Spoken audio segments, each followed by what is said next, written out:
are joined by a very esteemed panel of guests and industry experts. We're here to talk about programmatic video and the trend towards that. It's probably one of the hot growth areas of that. If we look at the IAB ad spend report, it says total digital video spend was $3.9 billion in the US alone in the first half of this year. I think that was a 51% growth, and mobile in particular was 187% year on year. And that in itself has probably got its own interesting talking points, giving Google and Facebook's domination of that spend, which I'm sure all of you will have an opinion on. Perhaps if we could just take each one of you guys could introduce yourselves and a little bit about your experience and your tenure in the industry. John Bond, my tenure, old. Okay, good. Yeah. You can do old. No, I've been in various seats in the table, agency side, a little bit of VC, consultancy, and one of the three owners of Black Book Publishing. Sure. So I tend to. What's interesting is dealing with the same issues from different perspectives. Sure. And where are you coming from today? Who are you working for today? What are you selling? Tomorrow, which is our consulting firm. Right, okay. And what do you guys do in particular? I mean, who do you work with? What kind of insights do you have? We work with some large global brands, and we also work with some startups. Okay. In the beginning, we did all startups, and so we did a lot of work with companies in ad tech, okay. Some of them specifically for video. So we've been around this space. Great, okay. We can take it from here.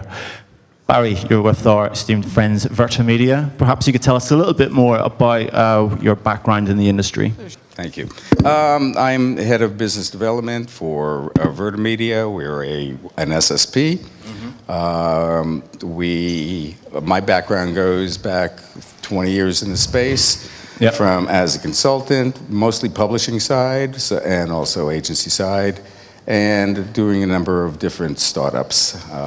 Before that, 20 years in traditional publishing. Sure, okay. Bob, where can we... Bueller, anyone? Yeah. Good. Where are you coming from? At the moment, I own a venture capital firm. It's self-funded called Delivering Yield. Mm-hmm. And historically, I've been also every part of the stack for the last 20 years. Been a publisher, had multiple publishing properties. Also done everything in the middle on the network operations side and the advertising side and the demand side, of course. And now you're investing in startups, yeah? I'm investing in startups and mid-stage companies, some ad tech companies. Yeah. I've also, after being in ad tech most of my career, I've wanted to desperately get out of ad tech Sure. and try new things. For the purposes of clarity and I guess and indeed transparency, can you talk about any of the ones that are pertinent to this conversation? Sure. One ad tech company I've invested in is a video company, so it's pertinent to today. Mm-hmm. It's called Thrive. Thrive. Okay. We named it Thrive because we're hopeful that something will thrive out of the video industry, and so it's kind of pertinent and relevant to that. Let's hope so. Thomas, yourself, tell us a little bit about who you're here with today, and probably a little bit about your background as well. Sure. My name is Thomas Schell. I am the head of programmatic sales for the Americas at Dailymotion. I also run a consulting company with 7 other partners, mostly focusing on agency and ad tech. Mm-hmm. My tenure started in TV quickly. I knew that was a dying art. Switched over to the digital side of things, ran the agency gambit, worked at 8 different shops, through a lot of mergers and acquisitions, got sick and tired of that, quit my job, moved to Germany, started my consultant firm, did that for 2.5 years, then went and was one of the starters on the platform side over at SpotX, worked there for about 3 years, okay. And now I'm over at Dailymotion. Okay, great. So as you can see, we have a vast array of experience in different sort of sides of the industry, which is a good place to start. So this shift to video is probably going to cause a lot of tensions in the industry in terms of switches in the dynamic, etc. From each one of you guys, perhaps if I could ask, starting with yourself, John, what would you say are the 3 main issues facing the video advertising industry at the moment? What would be the 3 biggest priorities for you as we're seeing this shift? I'm looking at it through the agency lens and the publisher lens at the same time. Good, fast, and cheap. Let's not do to video what we did to banners. Okay. Okay, so it's really about there's such a demand for video, but as opposed to something that's a flat art, two-dimensional, it's very hard to make something that's watchable. And one thing I've noticed, the last thing I'll say is a lot of kids it's really the younger kids coming up, like my 12-year-old, she can shoot, she can edit, she can do all kinds of things. She can make a whole video, and that used to be somebody in 10 years in the business with $1 million production suite to do what she can just do, and she doesn't even have to think about it. So I think this generation is going to help fix that problem, but at a moment, I think there's a shortage of, not video now, but watchable video. So the creativity sucks, basically. Yeah, it's inconsistent, very inconsistent. Okay. So would you say that's probably the biggest thing facing video right now is just that it's not in enough abundance? Well, and you have to do it fast and cheap. So if you do it slow and expensive, it's good. But how do you make it watchable and fast and cheap at the same all three at once? That's the issue. Yeah, and who's best placed to sort that out? Is it the creative houses? Because you always hear, clients complain about their creative agencies saying they just don't get it. They want me to subsidize their holiday to... Here's the problem. It's, let's say if you're an agency, I go, I can do all of it. And you can sort of do the high-end stuff, and you go, yeah, I'll be a little more efficient, I can do stuff. But when you've got Whibbits that can do a video for $30 in 20 minutes, and it's pretty good, with a professional voiceover by converting a post into a video, and you say to the agency, and I want to do 1,000 of those a year for $30 each, they go like that. So I go, see, you can't do it all. Okay. So you got to move from I want to make it all to I can make it, curate, or contract a piece of technology and manage the whole thing. They want to make it all, and that's the problem. Okay. Thomas, I guess when it comes to you, it'd be interesting to get your point of view on that, given where you're coming from. I disagree on a lot of different ways, but... Okay, all right. Well, let's just go chronologically. Great. Barry, let's get your view. My biggest three issues that I find is there is no true standardization across the industry, from non-human traffic standardization through ad tech standardization, hundreds of mediation layers, mobile SDKs that continue to be updated with new OSs, and the industry needs to come together from both the advertising agency, the IAB, the publisher side, to create standards that we can all live by, that will continue to hopefully work together to grow this industry and stop the basically discrepancies that happen that are massive in this industry, and that we will all grow the industry for the benefit of the user experience and each of the companies that may survive the coming aggregation in the next 12 or 18 months. The other issue is basically the lack of automation. It's still a manual process of tag manipulation that adds up massive amounts of time and causes massive amounts of human error. So I can get into that a little bit later, but also the biggest issue we face is the duopoly of Google and Facebook. And they control 67% of all ad spend. And how do the publishers survive? How do the advertisers find the right audience outside of Facebook and Google? Okay. Can I go now? Yeah. Go for it. So I think everything Barry said is absolutely true, and it's very practical, right? John's not off base either, but I think at a honest, authentic, fundamental level, there's an incompatibility with what advertisers want, the whole grid in between to how to get them what they want, and what's actually happening on the consumer level. Consumers do not want to watch video ads. They do not want to watch 30 seconds, 15 seconds, 10-second video ads. It's interruptive, it's disturbing, it's irritating. I watch my 8-year-old child do everything under the sun to avoid watching. So why are more advertisers spending their money on it? So what we have is an incompatible system, which is advertisers have 30-second commercials from a former medium, and they're jamming it into a system today where the consumers want nothing to do with it, right? And the way that we're attempting to solve the whole process is through programmatic automation, better bidding, better targeting, data, yada, yada, yada. And the reality is none of those things are actually addressing the fundamental problem, which is what we're trying to show to the consumer they don't want to watch, and they're doing everything possible to avoid it. And the industry creates, not the industry, but fraud is being created, right, Oh, yeah. as a means to fill in the gap because the consumer is ultimately not watching what we're showing them. And so it creates transactions. And the visualization I'll give to all this, it's like this morning when I'm trying to get through the Lincoln Tunnel, there's 1 trillion cars lined up trying to get through 5 holes, right? And everybody is banging into each other and cutting each other off and trying to get into the lane that will get them through, right? Right. That's tags, that's tag slinging, right? And that's programmatic, and that's analytics, and everything is jamming through a location going somewhere that someone doesn't want to be. And so I just think ultimately, fundamentally, until it's solved, what are we producing to give to the consumer and where, right? It's going to be discrepancies, automation problem, it will never be underlying corrected. So let me get this right. You're saying the fraud is basically falsely validating this trend towards If you programmatic can't video? create viewable, interesting, servable impressions without discrepancies to consumers who want to watch them, you will have to invent them to thereby create the toll necessary to make money. Somebody will create them, maybe not the person that's advertising, but it will be created to solve the gap. And so Okay. it's easy to do, so someone does it, right, or many people do it, right, and it fills the gap of the real problem. There's no consumers actually watching the billions of calls being made every day. Right, okay. And why is that? Because my 8-year-old looks at her iPad and she knows the X button better than she knows anything else. Right. Well, Thomas, perhaps you're in a position to tell us you took issue with Yeah. something that John said, and I'm guessing you probably have something to say about what Bob. Yeah, no, I mean, everything that everybody said was very logical from their viewpoint. The main points of difference that I would have is John, you were talking about the whole content is still king thing.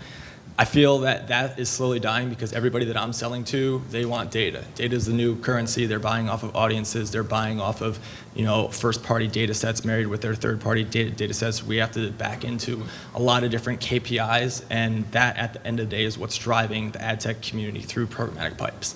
Content is very relevant, but unless you're a direct seller and you're actually doing something that is a flat fee, calculated risk, from an ad tech perspective, content is not as relevant as it used to be. My top 3 things that are like the biggest problems and challenges facing. First off, education. When I talk to people, I always try to size them up, understand if they say to me digital GRP, then I know that they're a former TV person, or they're talking to a client that has a misguided misnomer of what digital is really truly meant to be. And at the same time, when I'm talking to people across the board, just understanding the idiosyncrasies of why things fail. It's definitely something that is more of a education that I pride myself on being, and I tell my sales team to act as trusted advisors because that's what earns trust and that's what earns our dollars. Then secondarily, it kind of piggybacks with what Barry was saying is standardization, but I look at it in more from a lowest common denominator perspective where ad tech would not exist if there weren't points of difference and different methodologies that were at play. And the question is, like for the fraud verification and things that are going on, what happens when there's fraud with the fraud verification? Yes. For a quick little short example with us, we use White Ops, we use Forensic. ComScore came out with something brand new. They said that we had fraud to one of our buyers. We actually did a deep dive. We did like data parsing, and we got down to a very granular layer. It ended up being an embedded pixel that was part of a Millward Brown study that they classified as fraud, but it was just a beacon that was firing. Yep. Well, that goes back to the part of no standardization between all the fraud vendors. What one company's black box interpretation of non-human traffic can be another company's black box interpretation of human traffic. Okay, sorry, just to hold you guys right there. We would actually like, if any of you guys feel strongly, we've got some clear kind of bones of contention up here on the stage. Equally, if any of you guys would like to chip in, take issue if anything we're saying, et cetera, or even would like further clarification, feel free to raise your hands. We'll have some people going around with mics and chip in as we're going along. So just try and get their attention, and we can have your points addressed. Sorry, just to disturb you guys, but going forward, so lack of standardization, that's where you were finishing off. And lack of transparency inside of the, all of the various vendors who claim that their technology is better than others. From the agency side, from the DSP side, they can afford various different vendors. Okay. From publisher side, and they can only afford one or two. And if you So do some not line vendors- up the other side, no matter what you use, if they say we're using, say, double verify, the publisher is using IAS, it doesn't matter. They picked double verify, and it causes massive stress on a publisher to line up their various tools that they can afford and stay in business. Okay, well, you named two names there. Who are better than the others? Name some of the better ones then. I'd rather not do that because John is one of the early investors in White Ops. We, Verta, we use 4 or 5 different vendors, but I think there is no perfect vendor. Each have their, sorry, but each have their methodologies that can find and uncover different things. But there is no standards, and that is the biggest issue. Who's that the failure of then? What's that? The lack of standards. I mean, where's that gone wrong? Who would you lay that? You would lay that fault at whom's door? I really believe that needs to be a consortium of the ad tech companies, IAB, ANA, 4As, all coming together to create from both sides Like an umbrella some body. standards. Yes. Yeah, I mean, they tried to do that in the UK with JIC-Webs, and that's, I think, but that's still not perfect, though, is it? There is no perfect world. There is no perfect ad tech. There is no perfect delivery systems. It's just an ongoing issue that has been in this industry for the last 25 years and will continue to be, but I believe we're getting more of a handle on it. But go ahead. Well, yeah, I think the issue is we don't have homeland security. So there really needs to be one central place. And the reason that has to happen is the only way to stop the fraud is to make it unprofitable. And otherwise you're playing whack-a-mole. So if I have a jewelry store on the corner and I have a gate, I have security 23 hours a day, when do you think the bad guys are going to rob the store? You might as well have no security anytime. So there are lots of holes to get in. And it isn't just quality, it's also, I'm incentivized sometimes, and I think this is changing on the media side, to get the worst company I possibly can that has some degree of credibility so I can check a box. But a lot of these companies are hired by the bot rings. And then they figure out how to use them to get their seal of approval on it, right? And then they can sell that inventory, which is fraudulent. So it's very, very complicated. And it's really economics, I think, as much as technology. So I won't go pitch White Ops, but it is economics, and the bottom line, it really stems and has always stemmed from both sides. If a media buyer thinks he can get a $10 or $15 CPM on a ComScore 100 site for $2.50 from a vendor, then and then coming back later and saying, my God, that was fraudulent traffic, you know what you're buying. From publishers, if you're buying $2 CPM traffic to try to survive in this industry, you know what you're getting. Yes. So it really goes from both sides that needs to come together to create the open standards and an open marketplace that is truly fraud-free. It will never happen, no matter what. I'm sorry, Michael Tiffany may say that he'd like to eliminate all fraud, but it's a matter of trust. It's a matter of picking your vendors that you trust, picking the both from the supply and demand side, and continuing this conversation. But a task force needs to be created from all sides, not just from the IAB, not just from the agency side. The industry has a self-interest in not solving the problem. Okay. If you start there, you understand why it won't get solved, right? Because it's solving a problem. Fraud is solving an economic problem, right? Yeah. And the industry, right, through the spaghetti of operations and tools and analytics, is self-interested not to solve that problem. There's a lot of money is being made on not solving that problem. the premium publishers, though, are starting to now realize that it hurts them the most because they have generally better quality. They're in the quality business, though they still have fraud. And so they're realizing that if they can get credit for having better traffic and better quality, then they actually can charge a premium, and therefore they're starting to realize that these tools are in their best interest. All right. Yeah, I was going to, So that's Thomas, you good. must have a lot of thoughts in this. 'Cause Yeah, I'm sure it often gets. and from if you could call Dailymotion a premium publisher, I do. I would actually, so ways that we've been able to streamline this is, a lot of it is cutting out the middlemen. So we no longer in North America sell to any open exchanges. We do not. Why is that? Mainly due to a lot of fraud, a lot of manipulation of our supply, a lot of, like what I call the hungry hippo method of just multi-burn, like just keep on churning and burning and keep on recycling. How long ago did you implement that policy? Since I started. This is when? 4 months ago. So Okay. It's So you've cut out the clothes, because I mean, like Zaxxas, they've refused to buy off open. So we have extremely cumbersome terms, and basically it's if there is any open auction, then it has to be completely blind. If we have 1 or 2 networks for complete backfill right now that we're in the process of weaning off. They're in the twilight. They've been given their 30 days notice, and we are. So you've cut some people from your roster, yeah? Pardon me? You've cut some suppliers from your roster, yeah? We've just cut the ad networks and the known arbitragers and resellers that are out there, Right, and yeah. even some bigger names that do this on a super aggregation level. We are severing ties with them. It's a little bit of an economic impact, but we know that our fraud levels have gone down. We know that our CPMs have been able to be lifted up.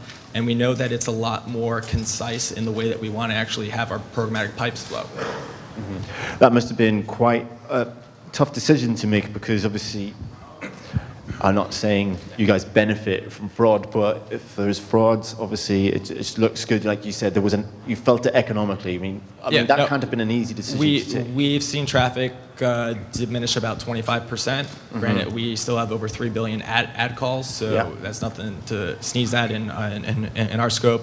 We were never 100% sold out across the board. Yeah. We were sold out of niche verticals, and we also try to limit any audience and reach extension efforts that we do. And working through programmatic pipes, all we do is we just raise the level of competition, and working with back-end SSP, which we're not able to only utilize one because you have to almost Frankenstein it to have it work best. It's something that we are the test market, and I will probably not be speaking here in next year if it's not successful. Okay. Right. So have this. A follow-up question on that, Thomas, and for many publishers and many in the supply chain. You started there 4 months ago. You started cleaning up things. Dailymotion is the second largest, I think, video publisher behind YouTube in the world. And it really harpens to the bigger issue: is why did it take so long to start cleaning up the supply chain? We all know quarterly numbers need to be hit, and it's not you. It is really an industry issue. But I like, as a publisher, to perhaps, and I don't want to put you on the spot, but tell me your methodology and why. I mean, from the Dailymotion perspective, and I'll give the greater overall in like a sec, but from the Dailymotion perspective, we were a live rail publisher. The Facebooking and then cracking of bones and sucking out the marrow that Facebook did with live rail definitely created a vacuum in the industry. It made us take a deep dive and close look at what the programmatic pipes were, and I think now that there's more adaptation of OpenRTB 2.2 plus protocol, we're able to move away from tag-based executions. We're able to conduct business in a more concise fashion, and at the same time, we're able to have a better go-to-market direction from what we're trying to do. Sure. So you're doing the right things right now, and have been moving to that point. Right? The sins of the past. I mean, honestly, I just think that change usually occurs in ad tech when your hand's forced. Right. So the term laissez-faire is definitely something that most people practice. Sure. Just to provide a bit of clarity in some of the instances you're referencing there, the Facebook and LiveRail, it's the video SSP that they bought, and then ultimately there was a lot of fraudulent traffic, and then they rolled that business down. Is that what you were referring to? Oh, no. I mean, and from my SpotX days, LiveRail was, at one point in time, you could probably say the industry leader. Yeah. And what ended up, when Facebook acquired them, they stopped coming out with new products. They stopped coming out with updates. They first started having some infrastructure issues that were bubbled up when they tried to migrate systems. When that happened, publishers got really angry, and then they first had to cut all the networks and known arbitrageurs. That helped things out, but their reporting was completely crumbling and started to implode on itself from the infrastructure and analytics side of things. And they eventually got to a point where they migrated all the data over to the Facebook Audience Network. They perpetuated things that were far more profitable and had a larger degree of margin for them. And then they realized that there's no point in having LiveRail anymore, because while it does make money, we can make more money off of the Facebook Audience Network. Okay, cool. Obviously, with that kind of fraud, we could talk about that all day. Could we probably just get one last closing statement on that from you guys, and then we can move on to the other issues? I think one of the things that you talked about that has to be addressed during this panel is the duopoly of Facebook and Google. But if we get some of your closing thoughts on fraud, what can be done to sort it out technically? John, why don't we start with you, and then we can just go along the panel. Yeah, I mean, I think I said it before. The thing is, you have to shine a light on people. Now, there are some people that just look the other way. As you said, if you're buying it at a low CPM, you just don't want to know where it came from. You have to shine a light on it, and then people will shine. So who's you when you're talking about? Is it an advertiser? Well, that's the question, you know. And you have a lot of fox guarding the hen house. People have their own fraud detection system, and they say if it's more than 3%, we'll give you money back. Ultimately with and guess advertisers? what? It's never more than 3%. How is that possible? So advertisers need to shine a light on. Well, there needs to be one central entity that coordinates the whole thing that's really objective, and not the IAB. What about the WFA? Because they have a vested interest. What about the WFA? Do you think they should be doing it? They'd be perfect. I'm kidding. Okay. Oh, really? Why not? No. Will be pushed? World Wrestling Federation, WWF. Okay, good. All right, Barry, can you build on that? Basically, quickly, to compete against Google and Facebook, publishers, to survive, need to have better creative. They have to stop loading their pages with numerous ads, which causes, bad user experiences, leading people up using ad blockers. They have to have fresh content, fast-loading sites. You have to engage your audience continuously and market to that audience and build an audience. And that's how you're going to survive against them. Oh, no, well, we kind of jumped slightly forward with that. But, with the fraud issue. Fraud issue, but... Can you build on what John said?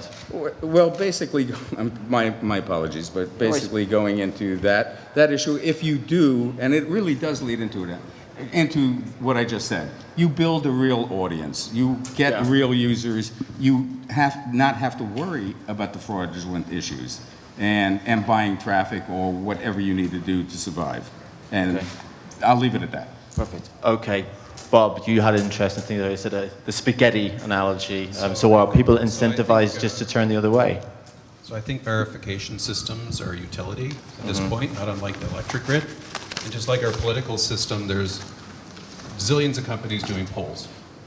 So we need a poll of polls, much like we have in the political system.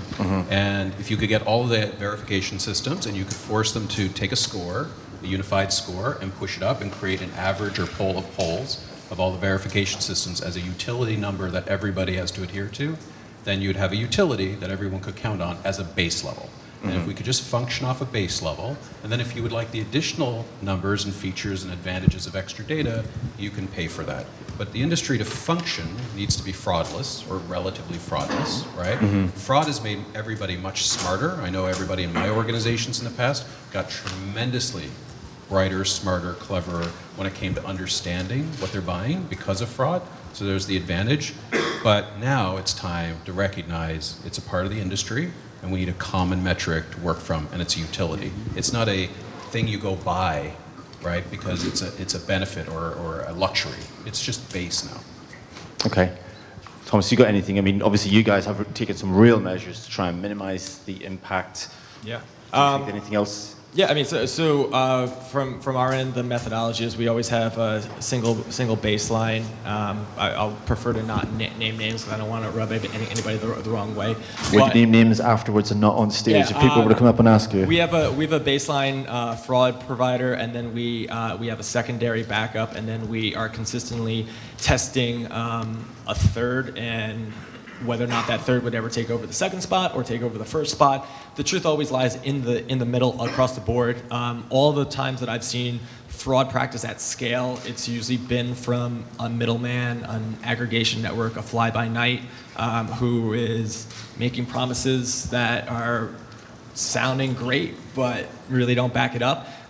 Fundamentally speaking, I see what's going to happen to solve the fraud is there's going to be consolidation. The rich are going to get richer, the poor are going to get poorer, and I guarantee you... consolidation among the vendors? Consolidation across the board, and I mean, like I've been saying this for like a couple of years, that let's just say that, there's 1,000 companies that are in ad tech out there in the next 4 or 5 years, that's probably going to be a quarter of that, and sadly, many of the people that are probably at this conference now, but that's not to say that they won't get gobbled up by one of the corporate conglomerates, but I definitely see that it's going to be, kind of a come-together consolidation. It's going to be basically people, as the walls of each garden get higher and higher, they're going to establish a predefined methodology, and it's either, you're with me or you're against me. And sure. I guess that's a good transition into the next one that we're going to talk about. Okay. Well, hold on, Barry. We're almost there. Yeah, one point. Sure. And I'll be really quick. So when I was running PropelMedia, which is a public entity, I'd spend a lot of time going and talking to analysts and public potential investors, which are very different than VC investors. And the common thread in all conversations was, aren't you in essentially a fraudulent industry?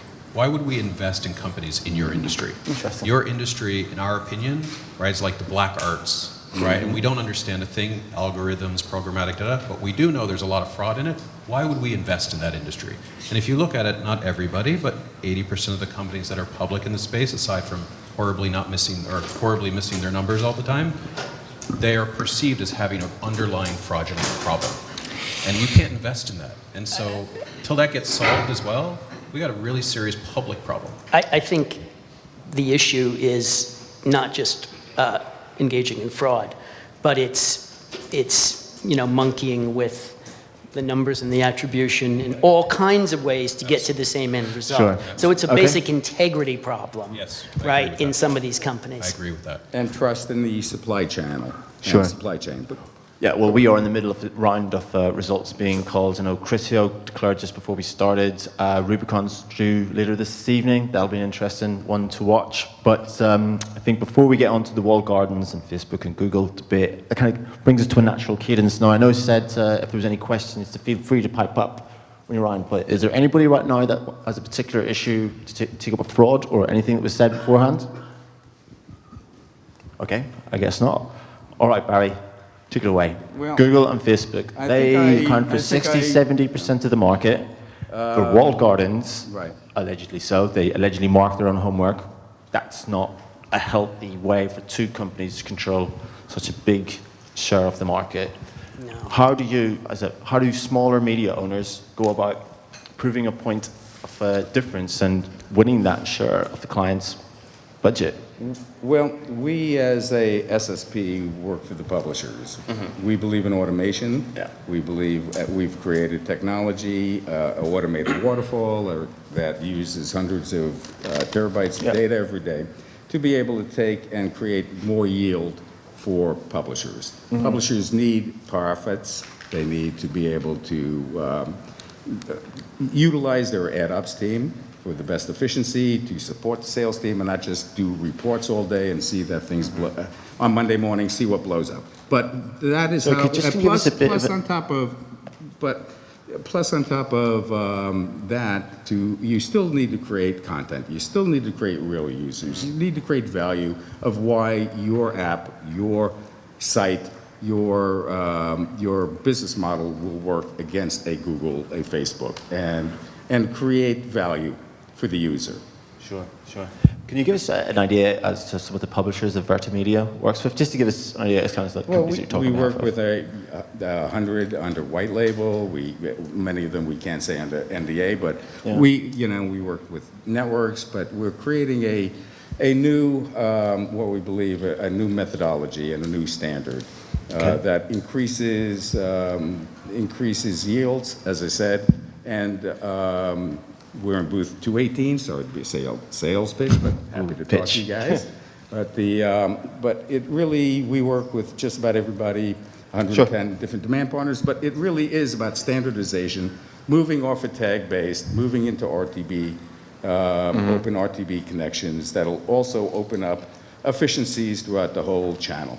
Sure, sure. So that will draw spend away from the walled gardens of Facebook, even though they do have very rich Sure. user intent data, Google for its search data, the audience data that Facebook has, and they have cross-screen IDs as well that can even be redeemed, so advertisers can effectively see how their online media spend influences offline purchases, and 80% of all purchases are offline. You got to say for an advertiser, just to play devil's advocate here, that's pretty compelling. Well, there used to be an old saying back 20 years ago, nobody ever gets fired for buying IBM computers. Okay. The same thing happens. Nobody if there are any media buyers here, nobody gets fired for buying Google and Facebook. And to do a good media plan, looking for that targeted audience, and spending the time to be able to find that right audience that you really want, because you're buying audience, you're not buying bulk. You want that right user. You got to go beyond the duopoly. You have to support the smaller publishers. You have to support and find that right audience that is clean, and that's part of our company helps create, and that's one way. Okay, great. Thanks, Barry. One way that Google and Facebook competition will be negated. Okay, great. We have somebody from the audience here. From our perspective, we work with all the companies and AOL, et cetera. I believe I think the combined revenues or the percentage after Yahoo, AOL, Verizon come together is going to be 7% of the total marketplace, as opposed to 67%. You'll be in third place. It's the consolidation of the industry. The whole, hopefully, Verizon, as a large company, taking Yahoo, AOL, will want to compete by opening up their channels to others in the ecosystem as opposed to shutting us off. Okay, great. It's kind of funny because AOL has been acquiring a lot of different companies over the past couple of years, even before the whole Verizon thing happened. Same thing with Facebook, and Google has been gobbling it up. I've seen all this happen, and they'll take a company and they'll take bits of it, but I haven't been able to really see a fully true integration. And for a lot of the companies that AOL has bought prior to the whole Verizon purchase, they still live on islands. There's no connectivity. So I feel like a lot of the purchases have been made just to keep the competitive norms standardized. So I'm curious, and it's actually more of a challenge where I would love to be able to see another property come into effect, but ultimately, with all these huge mega companies and these conglomerates, the only two ways I see that Google and Facebook being taken down is if there's a government action that is going to force them to decentralize, much like AT&T or Ma Bell had to do, or if it gets to the point where they get so big that they fall in and they implode upon themselves and they start to break up into sub-companies like IBM or I don't know, I was trying to figure out a way to put in a MySpace analogy, but we all know what happened to them. So. I think no in the short run, because I'm cynical about media agencies run by 24-year-olds, make the trains run on time, and everything's very Pavlovian. Fast reach TV, geolocated, out of home, right? The less thinking, the better. Okay, Verizon, AOL. I know what Google's for. I know what Facebook's for. I don't have to think. What is it? What's that piece you're going to own? It seems very fragmented. So that's my first thing.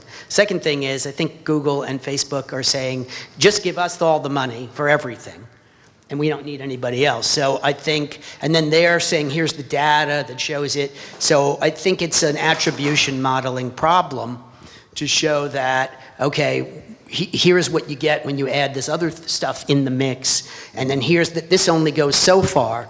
And that's the issue. That's how I've addressed it.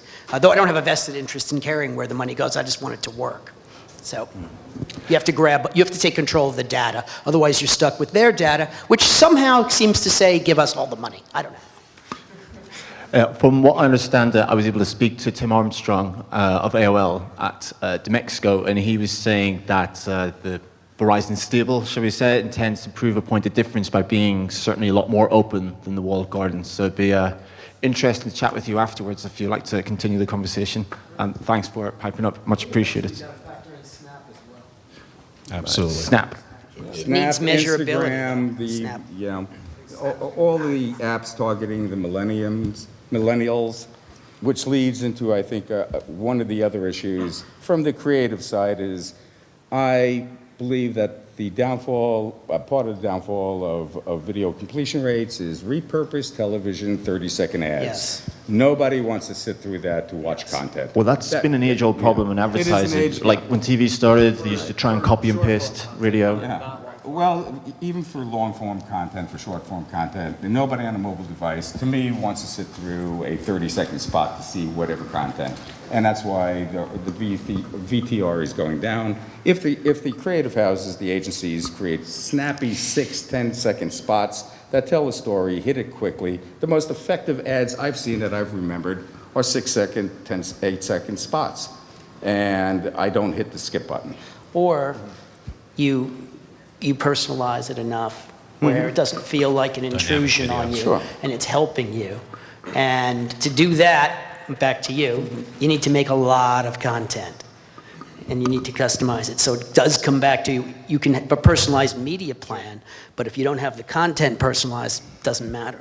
Bobby, same. Buyers thought the same way. Right. Okay. Going back to the Facebook, Google paradigm, right? Yeah. The reality is Google ultimately started as a publisher, if you think Yep. about Google, right? Facebook is a publisher. They're both right? publishers, yeah. To the Verizon question, that's a pile of publishers, okay? The reality is ad tech or the ad space only gets revolutionized and someone gets knocked off the pedestal when massive amounts of traffic go to something disruptive that they love, and they then turn it into an ad network, or what I would call an ad network at the end of the day, right? And so I think that's a really good point that Aaron made, which is I think Snap is potentially the next ad network, which really is what Facebook and Google are. And you need to attract through being, my original point is having a product that's so disruptive that the consumers are so compelled by that you can then create the reach.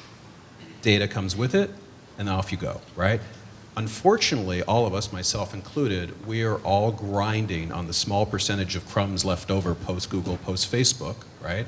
Trying to out-optimize, out-programmize, automate, so on and so forth, the crumbs, right? We're trying to get better by doing all these things with the crumbs, but the real disruption, the real earnings, the real value is going to be created on whoever creates the next disruptive app that creates the consumers to go, and they will turn it into an ad network. Might be Snap, it's possible, right? Demographically, it shows that that could happen, but it's not going to be through better SSP management, better ad formats. It'll be outstreams through toasters, and it's got to be a whole leapfrog. Okay. And it's possible Snapchat might be that.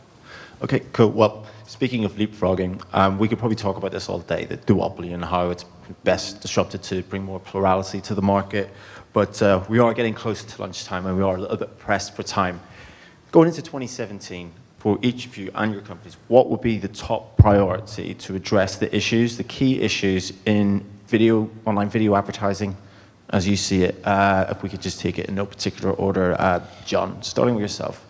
Is it the creativity piece? I think it's this idea of customization is harder to do with video right now than it is with other things. And customization, which is basically marketing as a service, not an intrusion, is really what I think is going to be the purpose of this medium. And I think we're a long way from doing that. So I think that's going to be, things that don't Marketing feel as a like service. ads. They're editorial, where the product or the service is so integrated into this larger service that you're giving people that they watch it willingly, as opposed to, let me see if I can get credit for them watching it for 3 seconds. 3, 2, 1. I can skip the ad. Thank God. Okay, and that's what we're doing. We're not delivering value to the consumer. We're only thinking about the advertiser, and so that screws up the whole. So what are you saying? Less ads, higher margin, less resistance. I mean, less ad blocking. Less addy. Sorry. They can't be. They don't go there to see ads. These guys said it.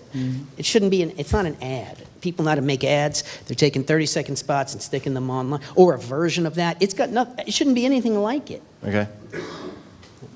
Okay, that's pretty.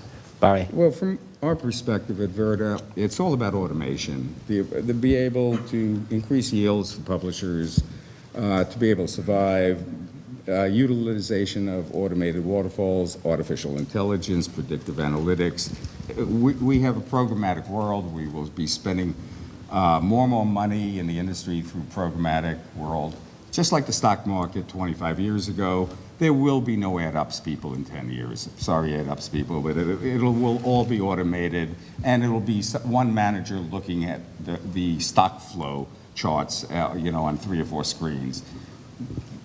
Eliminating human error, eliminating the tags that go back and forth with wrong macros, all of those issues we all deal with. And it's all about automation and yield optimization, in real time. And that's what we are trying to accomplish. We believe that's one of the trends of the future. Okay.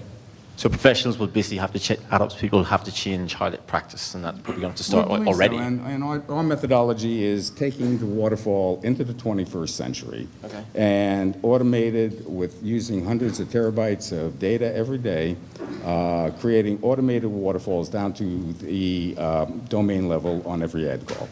Sure. Okay. Bob, what about yourself? I don't have anything pithy to say, unfortunately. I think 2017 is going to be super boring. I think that Barry said, That's like the best. it's going to be exactly what Barry said, automation, we're going to improve our ability to optimize easier, less tags going to deal IDs, yada, yada, yada. That's absolutely all 2017 is going to be about, while Facebook, Google, and maybe Verizon, if they can get the integration together, are going to dominate more of the supply. And so I think the folks that had a low barrier to entry to creating networks or video companies along the pathway to where they are now will get better and more efficient with lower OpEx costs to do the job, because it's going to get tighter and more compressed. And there's going to, unfortunately, a lot of companies are going to fail. It's inevitable. All right. Thomas, all right. Bob seems to think that your spend's going to get squeezed. What are you guys going to do to not make that happen in 2017? Yeah, really easy. Strategic focuses for 2017. OTT is going to be huge. There's more demand than supply within the marketplace. It's the only part that we're actually 100% sold out of. I would say that 70% of that is actually coming from TV dollars that have been shifted from the upfronts. So that's a huge strategic growth focus that we're focusing on. Other than that, I mean, Dailymotion has those 6-second units. It is more of an education play, where what we're looking at is the role of a traditional salesperson is actually going to turn into more of a hybrid sales account management / trusted advisor. So I do not hire people that have only direct sales backgrounds. I only hire people that come from some sort of operations role or have worked in programmatic or have actually worked on the buy side. It's just a different way of building that better mousetrap and training up people that can act as truly trusted advisors. And then I guess lastly, in terms of 2017 stuff, it's, we all know that the direction's going over to mobile, but the more peacocking of advanced units like 360-degree and live stream and a lot of the virtual reality stuff is going to be something that people are going to have a lot of test budgets from, because the eyeballs shifting from TV dollars, those are millions upon millions of dollars. And I know a lot of our top 20 buyers, they are asking for that, and they're asking for it through programmatic pipes. Okay, agreed. Okay, sure. So I believe OTT is kind of going to further consolidate into very specific brands that have enough brand horsepower to actually get somebody to click that app, right? So now we have a ComScore 250. I think an OTT will have like a ComScore 10, whatever it is, right? And whether they'll have video ads, I don't know. But don't you think that OTT is kind of great if you've got a massive brand for video, but everybody else is pretty much screwed? They're not going to have that brand for OTT, and they're going to be left out of that advantage. Yes. But you have platforms like Roku, that give recommendations, and all it is, I guess it kind of double backs, and I'll eat some of my words, that on the OTT side, it is the content because it's vast only integration unless you onboard an SDK or you hard code assets in. So the content is what's truly selling it, but it's the convergence of the TV people and their digital GRP, which I think is a four-letter word, wanting to go and spend through digital pipes and become more tech savvy. Everything else in terms of what you guys said for 2017 being kind of status quo with some peacocking and some testing of new engagement opportunities. Fingers crossed that leapfrog opportunity does come abound, and it could be like the Tom Cruise movie Minority Report, where people start getting chips in their head and they have little floating modules that come and give them great experiences. That can't be far away. Okay, guys, thank you very much for your time, and thank you, guys, and thank you for your inclusion. Please a round of applause to our panelists. We've got John Bond from Tomorrow, Barry Green from VertaMedia, we've got Bob Regular from Delivering Yield. You said you look my, and Thomas from Dailymotion. Thank you very much.